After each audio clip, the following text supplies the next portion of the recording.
It was a lot of fun, but honestly, you've started it off more the way I would have expected Warren to start it off. Well, hey, I've got to have a Warren moment every now and again. There you go. We did have a conversation about pants. Where I had to confirm that he was actually wearing some. Is that US pants or UK pants? Because over here, pants are underwear, not trousers. Oh, really? Oh, yeah. I'm wearing pants or trousers. Okay. Yes. No, I figured that. I thought you called underwear knickers. No, that's for women. If I said I was wearing knickers, I'd get some very strange looks from people. Well, this is really cool because this is actually one of the areas that I wanted to talk about was accents and wording and phrases that help us understand what we're reading and who's writing it. I thought you were going to say one of the areas you wanted to talk about was underwear when I was going to get really worried. Oh. Well, you never know. You never know where this conversation will go. That's very true. So how the heck are you, Matthew? I'm okay. It's the end of the week, so my brain isn't in full gear, I'm afraid. Oh, so, that's perfect for this. we don't want brains in full gear. That's okay. I ate chocolate, so hopefully I've got a sugar rush to keep me going through this. So I should be all right. Just and try not to trash. I'm doing all right. I'm still working out. I've got a ring light on order to try and stop the glare off my glasses, and I've got I'm working my way through to some level of professional video-ish. It's odd though, because how are you going to have the ring light on your screen? That's going to be. Well, I'm going to have to switch to using my phone. Okay. So the ring light comes with a base where you put your phone in. Yeah. And No, do I've it from got there. one. Yeah. No, I have one because I use it for recording videos for my membership site. But won't that just give you rings on your glasses? I don't know. I hope not. Because no, if I'm you look not at sure. my videos I do with it, there's a little ring in each eye, which is the ring light. There's the one I ordered has different tones, I guess, temperatures, like there's bright and there's whatever. And everything that I've been reading was saying, I know you can't have light from behind you. I knew that. Yeah. And that as long as you don't have the light behind you and you have the ring light in front of you, it should be okay, or off to the side. I may end up having the ring light on the podium with my phone just as a light and then still use my monitor. I just couldn't find any, I don't know. It's all a crapshoot right now. And as I tell people, now's the time to try things and fail and be forgiven. Yeah. So I'm just going to do, talking of light, bear with me. I'm going to lower my blinds.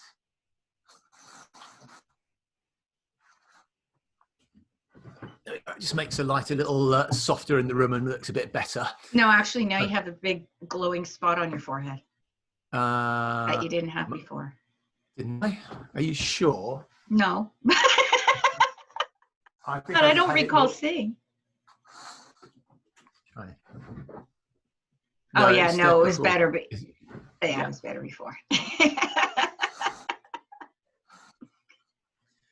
One of the problems of old age. Yes, I know. Yeah. Of experience. Experience. Yes, thank you. Experience. Thank you. Yes. Experience. Of maturity. No. No, that's true. Actually. No, we can't. Those don't necessarily mean one and the same thing, especially in this business. No, that's very true.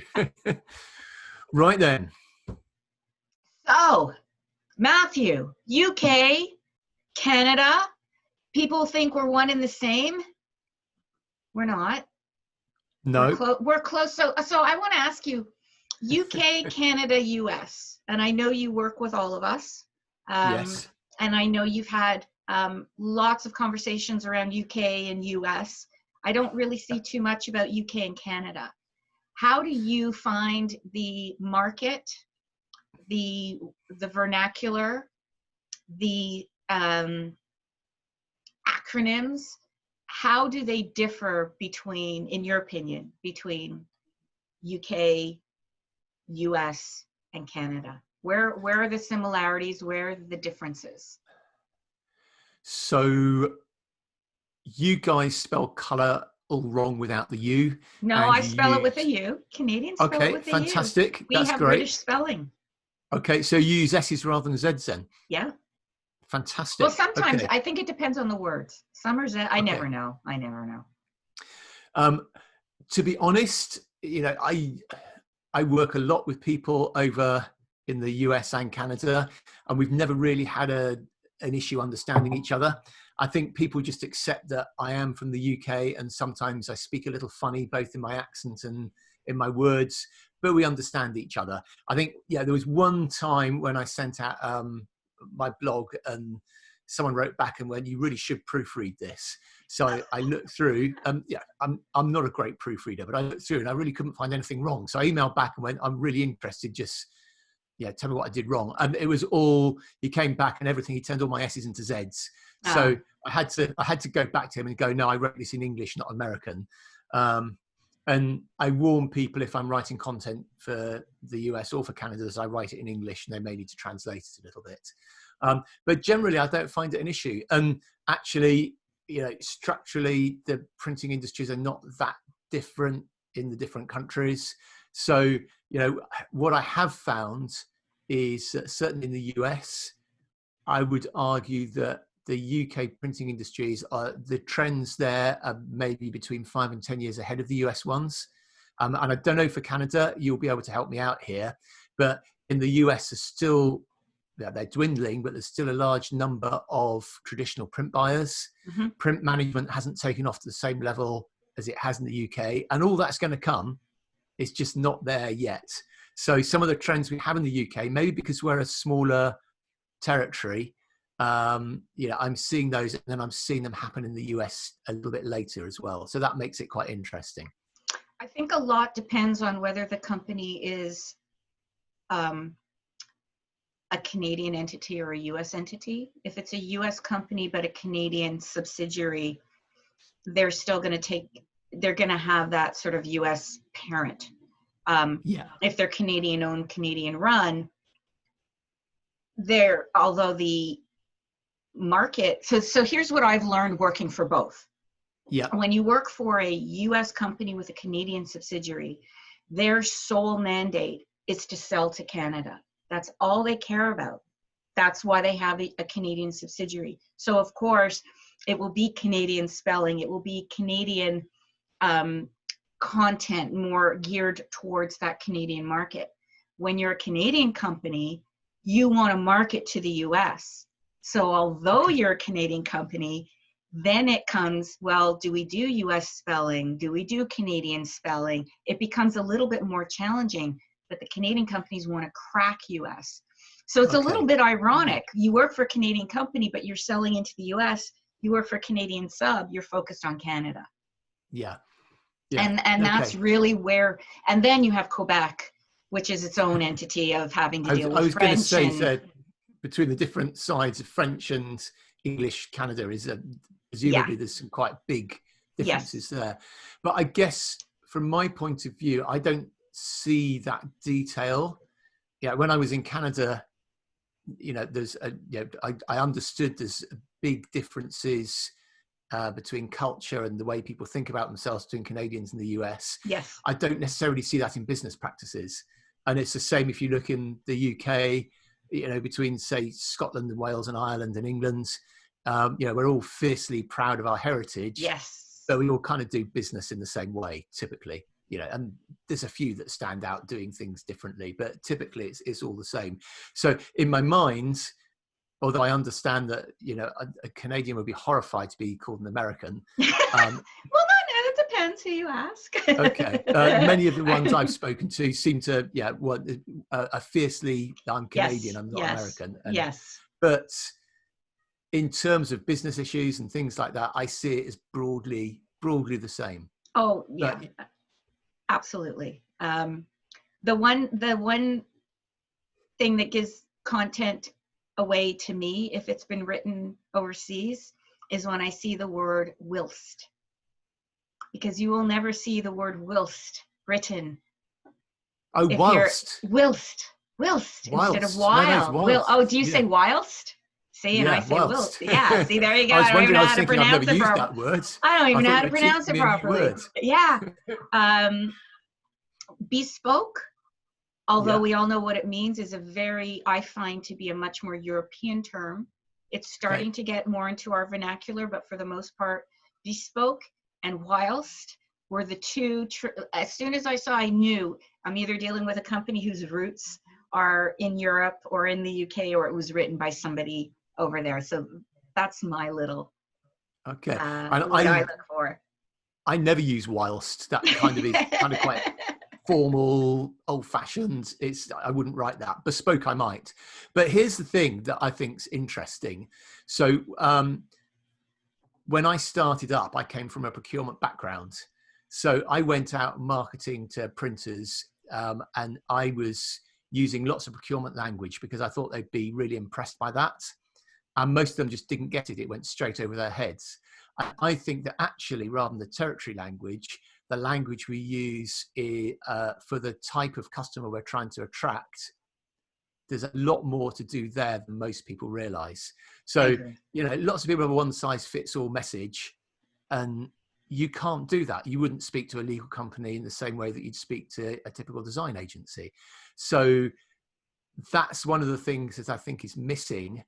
And to me, that difference in language is more important than the difference in territorial language. I don't know what you think about that. I agree 1,000%. I mean, anybody who knows me knows all I preach is know who you help, how you help, and why it matters. And if you know who you help, then you know how they research. You know where they research. You know which social platforms they go to research, and where they go for business when they're wearing their business hats, and where they are when they're wearing their consumer or their personal hats. And right now that's totally blurred. Yeah. With people working from their dining room tables or wherever, their kitchen table, wherever they happen to be working, it doesn't matter. They're in that business mode. They're still a part of that consumer/personal side that's starting to creep in, because they're not at their desk perhaps. So it's not like, oh, I'll go see what's going on Instagram, or I need a break, so let me watch a couple of videos. Chances are you might not do that in an office environment. You'd be more focused on, let's say, LinkedIn as an example, as opposed to going on TikTok or Instagram or whatever other platform. But now it's important to know where those sort of off platforms are, because the eyeballs are there. I've seen a huge shift in how social media is being used by businesses and by professionals and by non-professionals. And it's definitely shifted, even with when people are on the platforms. Are you finding that the same? So I'm a great believer in content marketing and engaging, and I'm terrible at testing. So the quick answer is I post when I've got time rather than when I think my audience is around, which is clearly not the right thing to do, but it's how I have to work. So I haven't personally noticed a big difference. But I know other people I've talked to have said, yeah, absolutely, there's a big difference. There's a much bigger drop-off on the business side of social media in the evenings now, which is good. I mean, people shouldn't be doing their social media in the evenings. Have you been on at 10 o'clock at night, though? Everybody. I'm finding everybody. 10 o'clock at night, just before you're just winding down. There's so much, at least, okay, let me rephrase that, 10 p.m. Eastern time, because that's the time zone I'm in. I am finding so much activity happening between 10 and 11 p.m. at night. And I don't know why. I don't know if it's always been like this and I'm just noticing it now, but I'm really shocked by it sometimes. Don't people sleep? I know. What is going on? I get it for personal social media, but for me, I've switched off by that point, unless I'm working on a really urgent project, in which case I will not be looking at my social media anyway. So, Yeah, I mean, personally, I think we all need to take a break sometimes, and it's good to have our downtime and be away. So I will try, when I finish work at 6:30ish, yeah, I will try and not look at my emails the rest of the evening. Sometimes I'll put my phone on airplane mode because, too much e-media is not a great thing anyway. Weekends, I rarely do any work, and I think it's really important.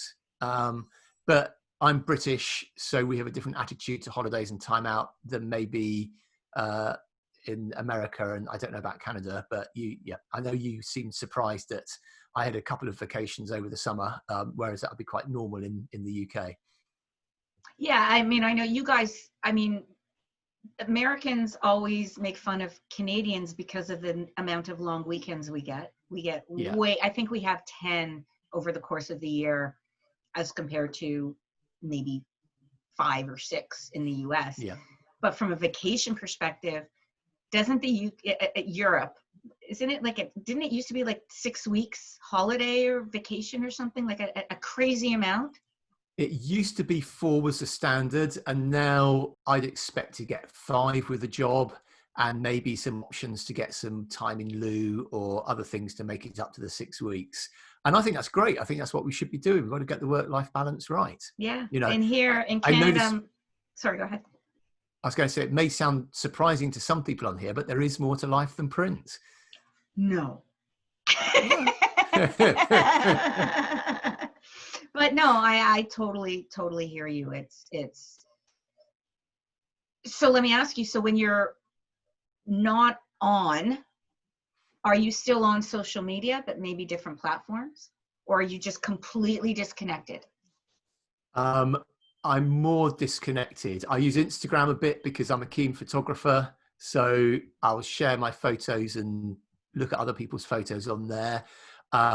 I don't share my life on Facebook. The last time I scroll through Facebook, I use it more for kind of personal interest groups. Sure. So some photography groups and things like that. And that's it really. I do so much social media at work that I've had enough by the time I've finished for the day. So I don't completely disconnect, but nor do I feel the need to be as active on there as I am when I'm at work. Yeah. No, I totally get it.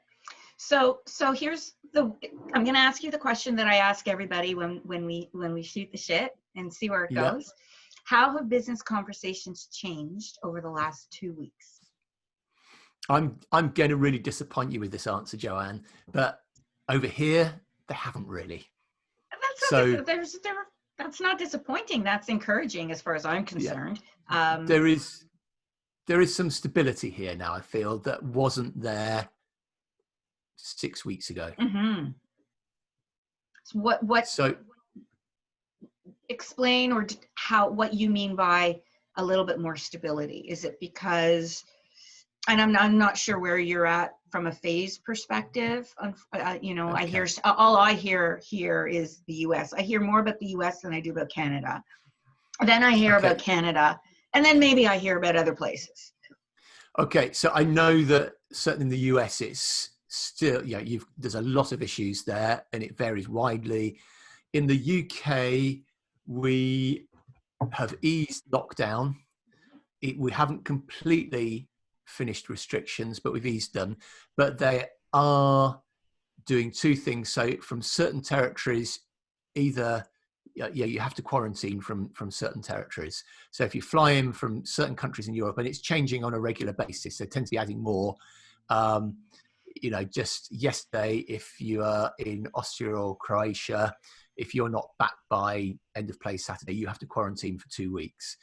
And the other thing is they are doing local lockdowns here. So there are 1 or 2 hotspots, sadly.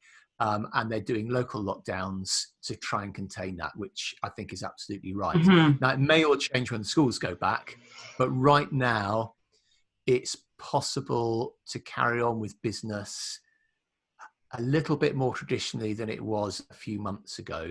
And there's the curve, I think it's called the Kubler-Ross curve.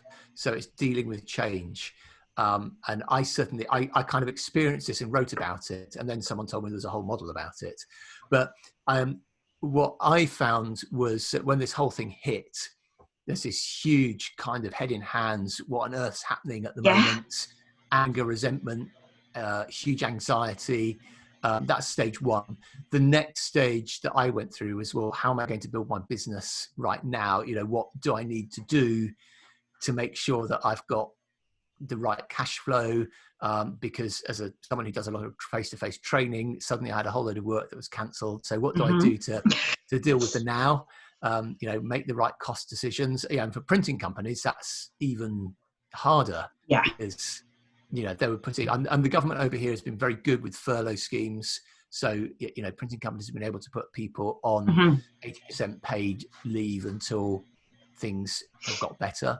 And then the next stage is kind of acceptance of where we're at.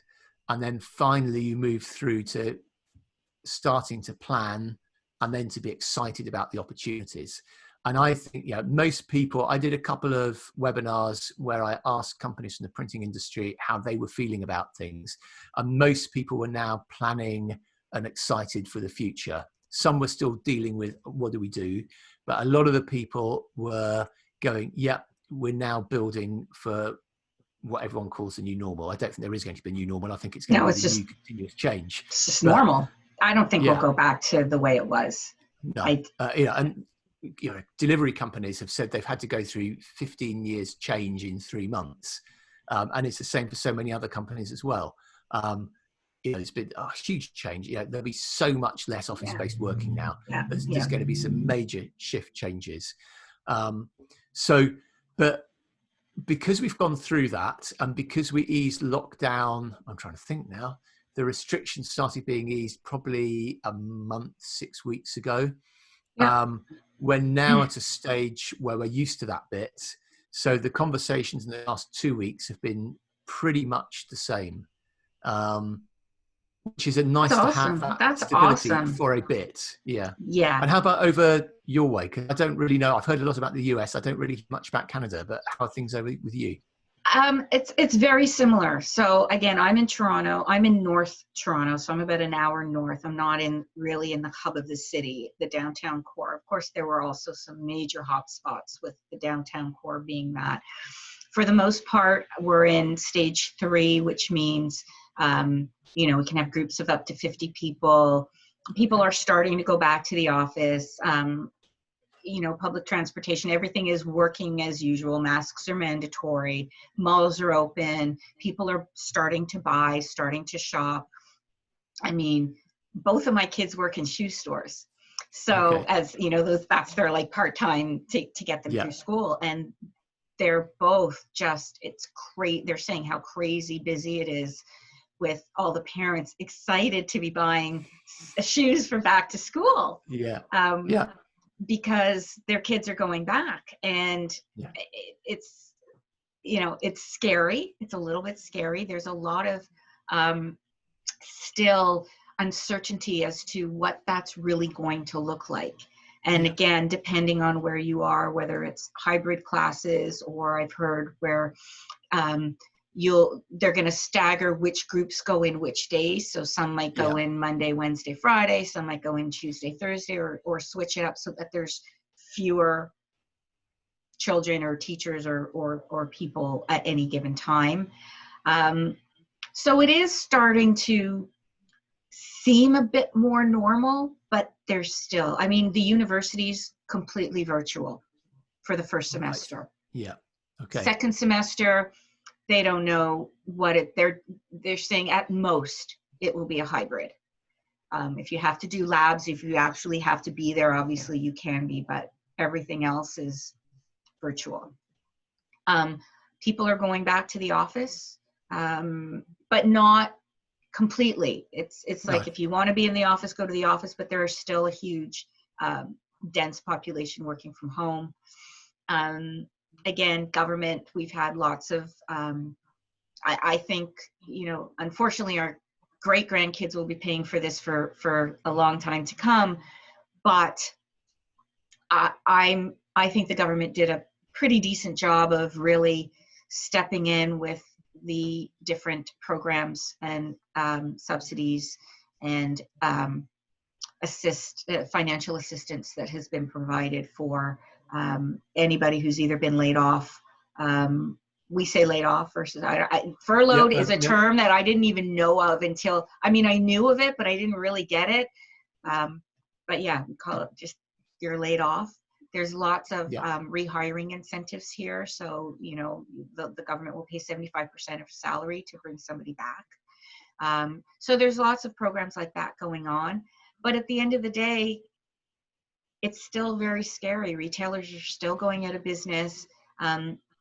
Companies are still struggling and figuring out, where am I going to make money and how am I going to make money? And depending where you are in the food chain is where you're seeing and feeling that impact. Yeah, no, that makes sense. And there is going to be a huge fallout from this. And sadly, you know, as I focus on the printing industry, there are already a lot of companies that have either gone bust or are pulling all discretionary spending. And maybe, sadly, it's needed to make the industry leaner and fitter. Maybe we could do with losing a bit of excess capacity, but it's a horrible way for it for it to have to happen. Yeah, that whole culling of the herd mentality, which touches so many different aspects of what this pandemic has resulted in, is really, I don't like that phrase, but it is just so perfect for all facets of business. You know, and what's going to happen next. One of the things that I've talked about with others is how I'm seeing more and more, not just printing companies, but printing companies in particular, banding together. Whereas in the past, they might have been competitors with each other, but now, you know, as an industry, I like to think we're trying to rally to help each other. At least the ones that, co-opetition, exactly. See, we are technically, I guess, co-opetition to each other, but you're on the other side of the pond, so we're. Co-opetition. Yeah, but you know, I think it's really heartening that people are trying to think about this and ways to work better together. And I think, you know, I think there's a lot of good things to come out of this. And co-opetition is one of them. A sea change in the way we view work is another. You know, I think a lot of people have taken a long, hard look at how they were working beforehand and gone, actually, maybe I don't want to have the same work-life balance that I did before. So I think that there have been things, and you know, I think people are becoming more aware of the environment and the effect that all the pollution maps that changed because there wasn't any commuting, and there's still a lot less flights at the moment. So there are positives to come out of this, but there's going to be a lot of hard times. You know, we're going to hit a recession, that's for sure.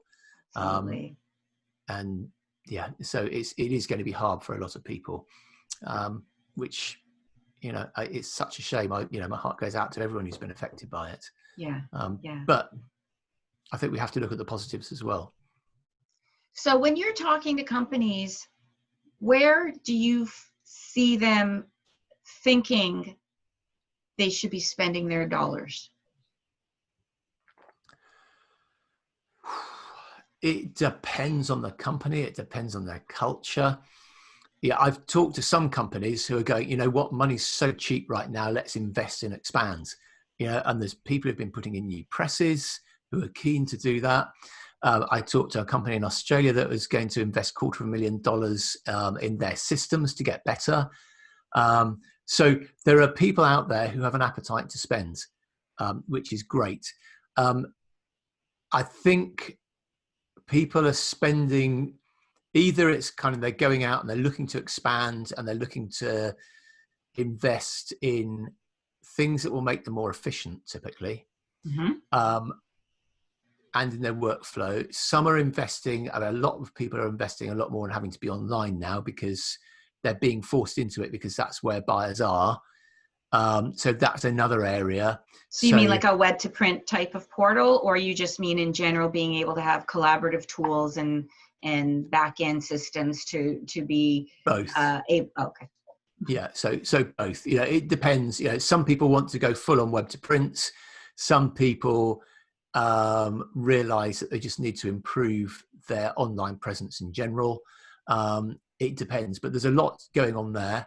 I'm not seeing so many printing companies investing in marketing, which is a shame. But a lot of their clients do see the need to invest in marketing and in messaging. So initially it was very much, we're still here for you. And I think people are also thinking very much about how they talk with people now, because we've all been through such a terrible time together that the traditional sales message is often no longer appropriate. So I think more often than not, it's not appropriate anymore. Yeah.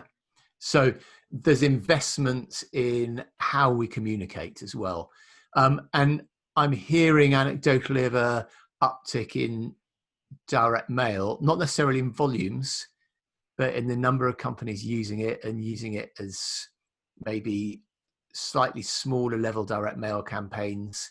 Yeah, more companies going out and trying that out, which is great, because that cuts through the e-noise. I still love getting post. So that, that I think is good. So yeah, I think those are the main areas I'm seeing those sort of things happening. Plus, people are spending their dollars on making sure they're compliant with all the social distancing and making people feel right, as well as just doing what they have to do. Yeah, and again, it depends on the company too, though, because I was in an office building the other day, and so I had my mask on, and they had, printed out signs from their, copier with some clip art that, masks must be worn, little 8.5 11s that not very professional. They're just stuck up on a few walls. And for them, they probably thought we did all we had to do. And have they done all they have they fulfilled the obligation of communication to the people coming into the building by putting up sort of a piecemeal sign? Or is there an opportunity for them to do a little bit more? I'm asking you, what do you think is good enough versus best practice today? So it's interesting. So I like a beer every now and again. So since restrictions have eased, I've been to 2 or 3 pubs, and the experience, and I've talked to friends who've been to other ones, the experience can be very, very different. So I've been to some where they take your number, which they're supposed to do for track and trace. They've arranged the tables correctly. There's somewhere you get taken to a table and they're told basically do not move unless you need to go to the gents or the ladies. You order by app, your drinks get brought to you. All the staff are wearing masks. Others can't afford to go to that level, but they're doing all they can to do the right thing. And others just don't seem to care so much, or have got a system in place, but they're not really using it. So I went to one place and there was a one-way system that actually got me into contact with more people than if I'd ignored it. They didn't take my number, which they should have done. And reports that I've read state that people are really making a decision on whom they buy from according to that safety experience. And there are some places where I would not go back to because of the way that they have adopted their social distancing policies. And some people clearly care and want to do exactly the right thing and want to keep you safe. And others seem to be doing the bare minimum just because they've been told they have to. Do you think these businesses understand the impact? I mean, you made a very powerful statement in the fact that your decision of where you will give your patronage is highly dependent on how well they are adhering to the guidelines and communicating these guidelines. Yeah. How many businesses are thinking that, oh, we might lose patrons if we don't step it up a notch, if we don't do the bare minimum? And yes, today it's all about COVID and signage, but in general, there are so many businesses out there that it's like, okay, we'll just do the bare minimum, or this is what we have to do to, by law or whatever it is. But beyond that, it doesn't matter. I think this will be another step change now, that we're already seeing a public, and therefore B2B has to follow, who are being much more thoughtful in whom they choose. And it's not everyone by any means, but there's a groundswell of people who are doing this. And in this instance, it's because they want to feel safe. But actually, more and more people are looking at ethical choices. You know, I'm now thinking, where do I want to buy from? Mm-hmm. Yeah, it's my wife's birthday recently, and I was really pleased because all the presents I got for her came direct from manufacturer or from local businesses, and I didn't go through places like Amazon. And I'm being much more aware of whom I choose to do business with. And yes, I'll still use Amazon because they've got everything there and it's so convenient. But yeah, where I can, if I can support a local business or a manufacturer direct, I will do that. And that's a sea change in my thinking. And I think more and more people are thinking that way as well. And that there will, for companies that project themselves in the right way, they have opportunities here. For companies that just focus on shifting commodity goods at low prices, sure, they will get a number of people for whom they can't afford anything more, or they don't particularly care about anything but price, but they will lose more and more customers as people try other routes. And the people who try the other routes will find, often it's cheaper and I get better produce if I go to my local greengrocer rather than going to a supermarket. Sure. Okay, it's another shop to go to, but it's, it doesn't have to be, I have to go to the supermarket because that's the cheapest place to get things. And I think people are gradually discovering that.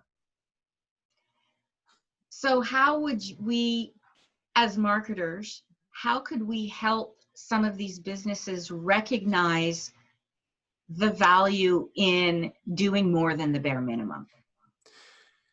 Without that whole sticker shock of, okay, but that's going to cost me more money. Well, what's it costing you if you don't do it? So how can we get that message across where you need to invest in yourself, in your own business? Yeah.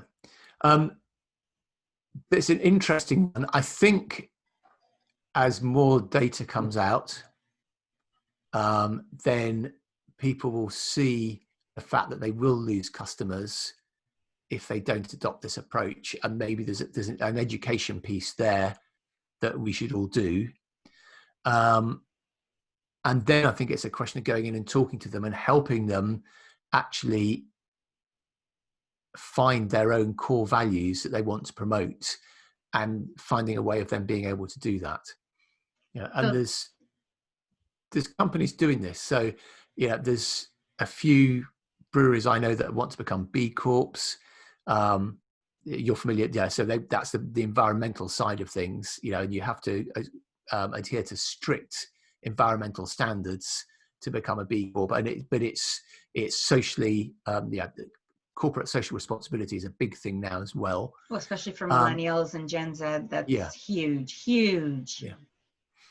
But I like my outdoors as well. I love to go trekking in the mountains, and one of my favorite brands is Elkit. And it's not that they do equipment that's particularly better than some of the others, but they're a British company. They actually make some of their equipment in the UK. They're clearly run with a whole host of people who love the outdoors.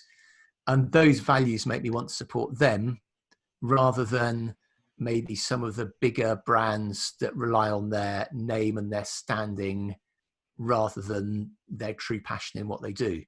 And not everyone will think the same way as me, but I think that the way they market is clever. How do they market? That's what I was thinking in my head. Okay. How did they get your attention? Well, initially they got my attention because I was out walking with my wife one day and it was chucking it down with rain, and her waterproof, it turned out not to be as waterproof as she would have liked. So we were visiting in a town and there just happened to be a branch of Elkit there. And I was going, who are these people? But, you know, they were great. And, you know, she got a jacket there. They wanted to help. And then we got the mailing list, and their core values came through both on the emails, their website, and they send out they've actually got a printed newsletter that comes out with all orders that then you browse through and you find out more about them. But they do it by sponsoring people, by creating stories that aren't just about them, but are about enjoying the outdoors. And that all then comes through. And they talk a lot about, you know, what they're doing in the UK, and they promote that UK design and UK manufacture side of things as well. And all those things come through that maybe some of the bigger brands have forgotten to do. And so it sounds like they're focused on how they're helping as opposed to what they do and what they sell. Yeah. Which is really that shift that it can be, as you know, very difficult for many companies to make that shift away from this is what we do and these are the features and this is why you need to buy our product because this is how it works, as opposed to. I think, you know, I'm a great believer in the TPD principle, which is target audience, pain difference. So know who your customer is, first of all. Don't be all things to everyone. Mm-hmm. Then understand their pains, which, you know, when I'm teaching this to printing companies, isn't how can I get better quality print or how can I get the best service? Yeah, they wouldn't use print if it didn't help them with a business challenge. So understand their pains and how you help them overcome that. And then finally understand what makes you different and why they should choose you rather than the competition. And then you have a very different conversation. And I know you think along the same lines as well. Oh yeah. I mean, some of my pet peeves are things like no job is too big or too small. We have the best customer service. Yeah. We're open 24/7. It's like, don't tell me what I expect. Yeah. Tell me what I don't. People do expect that now. Yeah, I expect you to have a mobile app. I expect you to have, you know, if software, this is huge for software companies. All they talk about, oh, it's mobile. We have a mobile app. I sure as hell hope so. Yeah. You know, I expect to be able to access whatever it is from wherever I am. Yeah. I don't care how you do it. I just expect that to be the experience.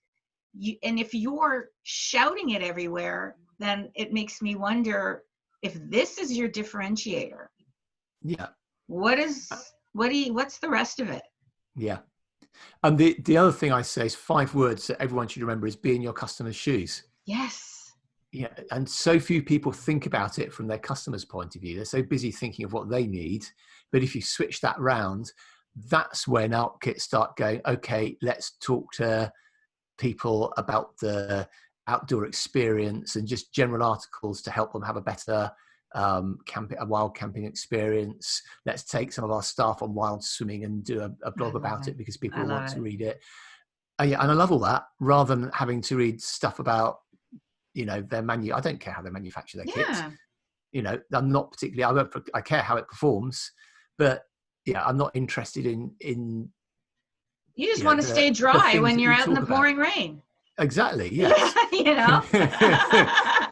So, but yeah, someone said to me once, when they go to a restaurant, they want to eat a nice meal. They don't care whether it's been cooked on a barbecue or a lager or a gas. You know, printers go, I've got this press, and you don't go to a restaurant. They go, hey, I've got a 6-ring or a 24-ring gas hob, and I've got an electric griddle here. I don't care, just give me some nice food, you know. And I'm going there for the experience, not to worry about how my food's been made typically. Exactly. And you know, there's a lot of companies that haven't got their heads around that yet, sadly. But once they do, and once they start understanding their audience, then I think they'll see the value circling around. They'll see the value of actually valuing their audience, making that audience feel wanted, and making sure that they really do everything that they should and spend those dollars on making the social distancing correct so that people feel safe. Yeah. Yeah. And it goes back to like what we were talking about, even social media platforms, right? Yeah. To know where your customers, your audience, your prospects, where do they go for information? If you're choosing a restaurant to eat at and you want to try a new restaurant, how do you do that? What is your process for deciding where you're going to eat? Yeah. No, I'm asking you, what is your process sorry. for deciding where? I knew that's where that was going. Sorry. I was just agreeing with you. My own process. So first of all, I don't eat meat, so I would sooner go to a restaurant that's not too meaty. And I like to eat things I can't cook at home. And yeah, my wife's a very good cook. I'm a reasonable cook. So I want to go to somewhere where I'm either going to have a great atmosphere or I'm going to be eating something that I wouldn't or couldn't cook at home. But for me, some important things are where they're sourcing their ingredients from. Are they ethical in what they're doing? So, albeit I don't eat meat, I don't have to go to a vegetarian restaurant, but I wouldn't go to a restaurant where I felt that they were buying in factory farmed meat, for instance, because the whole thing on animal cruelty is a big thing, and I don't want to be supporting an organization that supports that, however silently. So those are some of the things. And right now, as we can get out a bit more, I'm trying to support some of the local places more as well. So I'm going to go for local places rather than chains because they need our help more, and I want to be able to support them, and that's important to me as well. So when you go into some of these restaurants, these local restaurants, do you actually talk to them about how they're communicating? Like, do you ever put on that sort of Matthew Parker PPP hat and say, hey, I noticed that you just have this hand scrolled sign. What would happen if you had a proper graphic and not only convey social distancing messaging, but also promotions or deals or advertising or sponsorships, get other people in on, you've got this real estate that you can use for more than just stay 6 feet apart.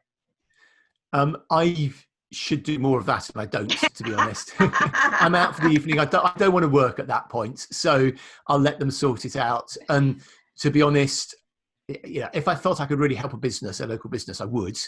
But I'm not in the business of selling that sort of thing, so there's not that much incentive. Having said that, I went into one local pizza place near me, and we asked them about the provenance of all their meats because, is it really good? And they came back, and the answers they gave were fantastic, but they didn't write about it on the menu. And we said, why aren't you making more of this? Because you will get more customers in if you make more about what you're doing. Because everything you're doing is brilliant, but we had to ask to find that out. So love it. I think a lot of companies aren't thinking not even about the real estate of their message. They're not even thinking about their message yet first. And that's where they really need some help. And that's where people like you come in, because that's what you specialize in, is helping people create that and figure out who they help. Helping you says in your background, you're helping companies tell their story to a new generation of buyers. It's there's a whole changing world out there that is changing at such a speed now that it can be hard to keep up with it. But people need help out there with it. And sometimes they don't even recognize it. And I was talking to somebody the other day, and we were just talking about whatever, and I went onto their website, and I was like, I hope you don't mind, but the very first thing you read on your website says this, and it was a typical sort of like the we're open 24 hours or we have the best service or whatever.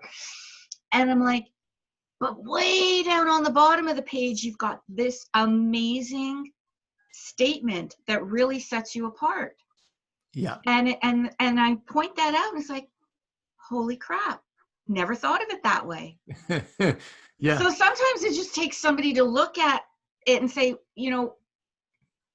my word of advice to everybody is look at your homepage, and how many times do you see the words like I, we do, we have, we are, as opposed to we help.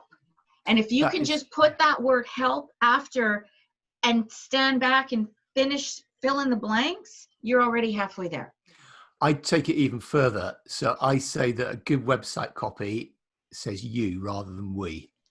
Fair enough. And if you can say, this is all about you, then you've got my attention. Right? If you go, this is all about us. Yes.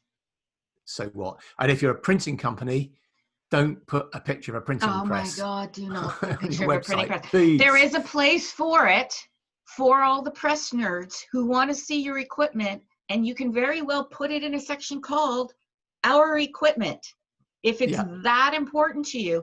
And it is very important to some people. So again, but less and less these days. Less and less. Are the people that it matters to the ones who are going to give you money? Probably not, because they're the ones who know how to buy print and can focus on making sure that they're doing things in a very cost-effective way. Not necessarily lowest price, but you've got far better chance working with an uneducated customer who needs their eyes opening to the possibilities of print. And I argue you shouldn't even call it print. No, okay, no, you're absolutely right. I've been talking recently. I've got something called the Successful Print Sales Circle, which is a kind of sales circle where we all work together. And I've been talking recently to them in there about how you create products that the customer wants. So instead of going, I'll do a leaflet, it's, I'll teach you how to upsell and then give people the whole experience. Be able to, a typical business doesn't just want printing, they need that finished item. So you need to be able to handle, maybe not in-house, but you need to be able to handle the copywriting, the design, the fulfillment, as well as the printing. All of it. And you need to know what their objectives are. What are they trying to achieve? My first question to anybody is always, what's your quickest time to money? Because right now, that's what we all need. And let's figure that out, figure out who those people are, replicate that, really get a good grip on it, and then let's find our next quickest time to money. And then eventually you get enough of that, and then you can take a step back and like, okay, this is where we're making money today. It doesn't matter what we did 6 months ago. It doesn't matter what we did 10 years ago. It doesn't matter what we did 2 weeks ago. This is where we are today. No, that's really wise advice. Oh, thank you. So what's up next for Matthew? What's up next for me? I'd like to take a few days off. That would be good. I'm relaunching. So the Successful Print Sales Circle, I open it for enrollment and we do it in groups, so everyone's at the same pace. I'll be reopening that again in October. I'm busy writing content for people.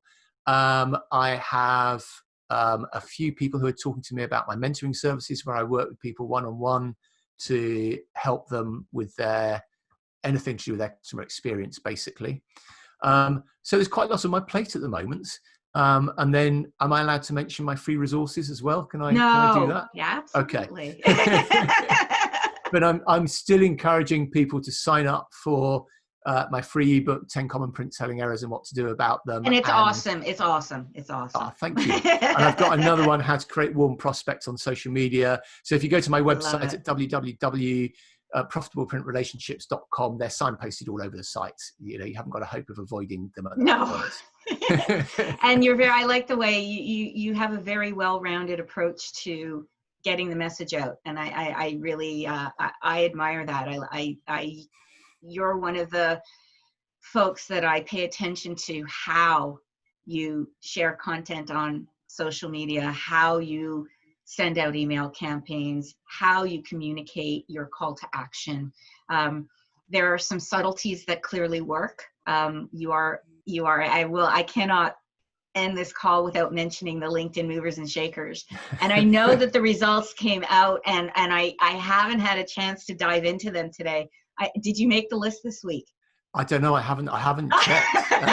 I suspect not, because I've got quite a large network and it's done by percentage. So I have to get right. But you're still in the top. But you were in the top 5 of total. I would expect. I'd expect to be in the top 5. So I'd expect to be in the top 5. I can't match your percentage of increase in your connections every week, which is awesome. You're always number 1 or number 2. And it's I'm Sherry's number 2. I'm Robin to Sherry's Batman. Well, it varies, and you've been up there. You've had the crown. Yes. And I think it's a great program run by David Rosenthal. And if anyone's not done it, I don't know if you put links with this, but we should do a link to his latest post and see. I have to figure out how to do that. But there's You know, it's Oh it's a yeah. great program, and it's good fun as well. There's some great competition going on there in the best possible way. But it's friendly competition. Yeah, Like everybody is just so encouraging of everybody else, and that's what I love about it. yeah, And the same goes for, I'll give another shout out, the COVID-19 print group on yeah. LinkedIn That's a is great another group. one that has just exploded. And now I'm seeing, job ops are being posted, and what started off as just the need to help printers help people in what we were talking about, the face shields and masks, the essential services. People were running out of materials. People were like, okay, I have an order for this. Who has this plastic and who has this? That's what started the group. And it's Yeah, grown. I don't even know how many members there are. There's probably well over 6,000 or 7,000 members now. I think we're trying yeah. I to, think it's in 5 years now. yeah. But it's a great group. And interestingly, so it's set up by Mindfire, who are a software company, and they're espousing everything we've just said about marketing, because they've actually gone out and go, what does our audience need? We're going to help. We're going to show the movers and shakers in the print industry. We're going to set up this group for people to help people. If you connect with David Rosendahl on LinkedIn, he's always out helping people and engaging with Always, people. always. Because of that, you then go, actually, I want to find out more about what these guys do. And I'm sure they win lots of business from it. I hope so. I hope yeah, so. me too. But I also do know that knowing who they are, as much as everybody's motivated by business, I do know that it really truly was started out of the need for the industry to help each other. And when you start something with a truly authentic objective and goal to help people, even if it does monetize itself down the road, I don't see a problem with that. No. But you can tell from the get-go if somebody's doing something that only seems as if it's, philanthropic or helpful, but no, there's something else going on. I don't find that's not the case here. So no, I totally agree. That's great. So are you getting lots of business from LinkedIn at the moment? Is it working for you? LinkedIn is I have to tell you, first of all, I taken myself off of Twitter the last couple of months, mainly because I took a look at how I was spending my time and where was I getting the most reward. So like you, Facebook is for friends and family near and wide to just stay up to date with pictures and what's going on. And Twitter was more business focused. Yeah. But it wasn't really getting me much business. Yes, I was getting likes and comments, but it wasn't really turning into anything. Whereas LinkedIn, the conversations were a little deeper. Yeah. And again, it's not even opportunities for business, but it's opportunities to meet so many incredible people around the world. Yeah. And I'm finding, I'd rather put my time in there, and I have invested a lot more time, hence why I have managed to build my profile, build my follower base. And yes, I'm getting business calls, I'm getting booking appointments. Me too. Yeah. I look at, if I'm right now, not to, boast or gloat, and some people might look at this and say, well, that's nothing to boast about, but for me it is.